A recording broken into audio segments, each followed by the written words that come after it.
একজন সিঙ্গেল মাদারের যে কতটা দায়িত্ব সেটা আমার থেকে ভালো বোধ হয় এখন আর কেউ বলতে পারবে না। তো সেইটা আমি আজকে হাড়ে হাড়ে বুঝতে পারছি। তো সেই জন্যই মেয়ের দাবি দাবা পূরণ করার জন্যই ছুটেছিলাম আজকে আমি বিশ্ব বাংলা গেটে। তো কোন বিশ্ব বাংলায় গেটে গিয়েছিলাম এটা দেখে নিশ্চয়ই মনে হচ্ছে না তোমাদের কলকাতার বিশ্ব বাংলা গেট। তো পুরো ভিডিওটা দেখো, তারপরে কমেন্ট করবে, তার আগে কিন্তু একদম কমেন্ট করো না। তো যথারীতি আমি আর আমার ছেলে রেডি হয়ে বেরিয়ে পড়েছিলাম কাজে যাব বলে, মার্কেটিংয়ে বেরোবো বলে। তো আমি দেখো টুকিটাকি এখন আস্তে আস্তে আমি অতটা বেরোই না, একটু কমই বেরোই, মনাই বেশিরভাগ যায়। তো আমি একটু যখন ফাঁকা টাইম থাকে আমি ওর সঙ্গে চলে যাই। আর এই যে রেডি হয়ে যেই দেখেছে বাইরে বেরোতে, ব্যাস এসে পড়ে এই যে দুই ভাই বোনে মিলে একদম পা পেঁচিয়ে ধরে চুড়িদার ছিঁড়ে একদম একাকার করে দেয়। কোথাও বেরোনোর সময়তেই এইগুলো করে, আর কোথাও থেকে যখন ফিরবো তখনও এই আদরগুলো এদের কাছ থেকে পাওয়া যায়। কে জানে গাড়ির আওয়াজ কি করে বুঝে গেছে যে এইটা আমাদেরই গাড়ির আওয়াজ। ওরে বাবা, কি ছুটতে ছুটতে আসে তোমাদের আমি কি বলবো।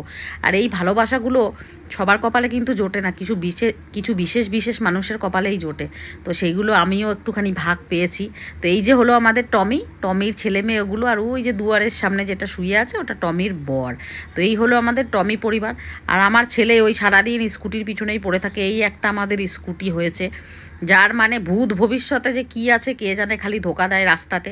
আর স্কুটিটা নিয়ে কেন যাই বলো তো, স্কুটিটাতে এক তো তেল একটু কম খায়, আর তারপরে সামনেটা যেহেতু ফাঁকা জায়গা আছে তো মাল সিলিন্ডার আনতে সুবিধা হয়। তো বুলেট নিয়ে তো আর সম্ভব না, বুলেট নিয়ে সবসময় যাই না, যদি কোথাও এমনি কথা বলার জন্য যাওয়ার থাকে তখনই বুলেট নিয়ে যাই। যেহেতু আমাদের 3টে সিলিন্ডার আনার ছিল তাই জন্য স্কুটিটা নিয়েই যেতে হয়েছিল। তো আমরা এসেছিলাম বার্নপুরে। তো আমরা সোজা চলে গিয়েছিলাম আজকে ওখানেই কাজ টাজ করে, তারপরে গিয়েছিলাম গ্যালাক্সি মলে। তো আমি খুব নাম শুনেছি গ্যালাক্সি মলটা অনেক বড়, আর সত্যিই বড় মলটা।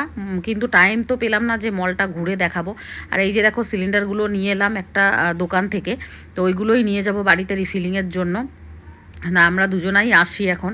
আর আমাদের যে কাজের ছেলেটা আছে ও অন্য জায়গায় কাজের জন্য অন্য জায়গায় থাকে আর কি, বাড়িতে যদি সিলিন্ডার থাকে সেগুলোও করে। তো এই মলে এসছিলাম কি করতে, না গুগলের জন্য একটু কেএফসি খেতে। আসলে ওর এক বান্ধবীর কাছে শুনেছে যে কেএফসি খেয়েছে, ও কিছুদিন আগে খেয়েছিল কিন্তু শুনেছে। এবার মেয়েও এসে ওর দাদার কাছে বলেছে, এ দাদা তুই কাজে গেলে আমার জন্য একটু কেএফসি নিয়ে আসবি। আর যেমন দাদা, মানে কি বলবো আর।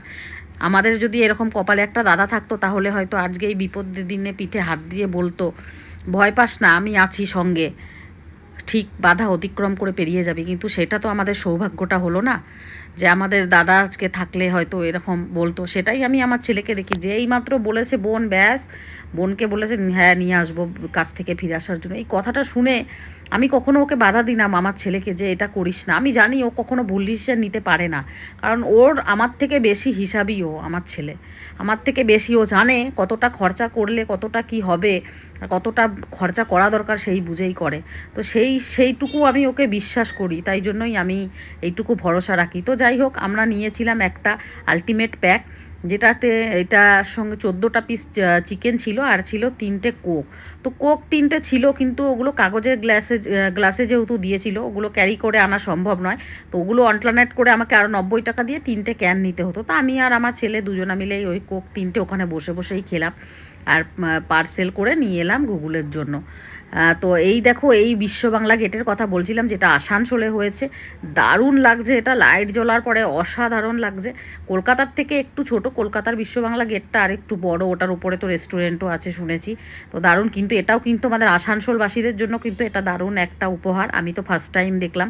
আর গুগলের কাছে যখন এনে দিয়েছি তো গুগলের এক্সপ্রেশনটা দেখো, ও একদম আনএক্সপেক্টেড ছিল যে এইটা আমি নিয়ে আসবো। ওকে বলিও নি বা কিছুই না, অতটা খুশি। তো এইটুকু খুশি কি একটা বাবা মা পূরণ করতে পারে না? ছেলেমেয়ের এই ছোটো ছোটো ইচ্ছে পূরণগুলোই তো করেই তো আনন্দ পাওয়া যায়। আজকে ওর আনন্দটা দেখেই বুঝে গেল, দাদাকে বলছে দাদা তুই এনেছিস আমার জন্য। এই যে একটা ছোট্ট ছোট্ট মুখের দিয়ে যে এই কথাটা বলে দাদাকে, আর দাদার সেরকম একটা চওড়া হাসি, এইগুলো দেখলে পরে না যে কারুর মানে মন গলে যাবে। তো আমি আর কি বলবো, যে সত্যি কথা, মানে সোনার চাঁদ আমার 2-3টে আছে, সেটা আর কি বলার অপেক্ষা নেই। তোমরাই বলো যারা ভালোবাসো, তারা তোমরাই বলো। আর কিছু নেগেটিভ মানুষ আছে যাদের তো ওই নোংরা করার স্বভাব সব জায়গায়, তারা তো নোংরা করবে, তাতে আমার কিছু যায় আসে না। 10টার ভিতর যদি একটা যদি খারাপ থাকে তাতে কি আর এসে যায়, সেটাকে ফেলেই দেওয়া যায়। তো সেগুলোকে আমি ব্লক করে দিই, তো ওগুলো নিয়ে কোনো চিন্তা নেই। আবার এইগুলো দেখেও বলবে যে এদিকে নাই নাই বলে, এদিকে খায়।